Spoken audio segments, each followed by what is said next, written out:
And Dr. Lockard and Angie and Cindy, thank you so much for those comments. Would it make sense to kind of walk through, understanding that our goal is to not have any of our students fall behind on curriculum and content to the extent that we can make that happen? What would a typical day look like? Like what are we expecting of our students who do have access today? What would an ideal day look like for them? And what would an ideal day look like for someone who doesn't have access and would be working primarily from the workbooks? If we can kind of give some of our parents and our students a little bit of guidance right now of, okay, this is what we expect you to be doing on a daily basis in those two different scenarios. So we're trying to stay away from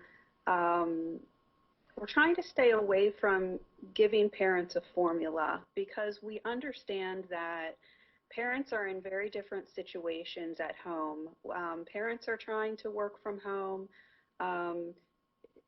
All of our students might not have internet access at the same time their parents are trying to work, or that the parent may not have the bandwidth to have their student on doing their work at the same time the parent is working. So we're trying to be very flexible and put out a very flexible view of what this can look like. One thing that we have scheduled is teacher office hours. Teacher office hours are 2 hours per day, Monday through Friday, and during that time, students can contact their teacher with questions. Parents can contact the teacher with questions. Teachers can do a little more one-on-one as needed with particular students. And those office hours are set elementary, middle, and high. Elementary is 8:30 to 10:30, middle is 10 to 12, and high school is 1 to 3. So, you know, you may have one student who wants to get up early and get some work done, and then maybe talk with their teacher during office hours. You may have other students who sleep in a little bit more and do most of their work in the evening. Either way is fine and will work for the teacher. We're also asking teachers to load work for students on a per weekly basis. Load in those learning opportunities on a Sunday night or a Monday morning, and then let students and families decide when that work will be accomplished. We may have some families and students who accomplish that work in the first couple of days of the week.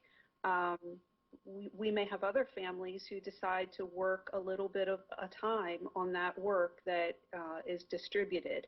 So we're really trying to let families tailor this process to what's going on in particular households. And I think that makes sense. I think we need to provide that flexibility, you know, for timing of day, you know, whether they front load it during the week or back end it during the week. I think that kind of flexibility is absolutely needed. But I think you did provide some good guidance in terms of the teachers will be uploading information on a weekly basis on Sunday nights so that content is available for the kids during the course of the week.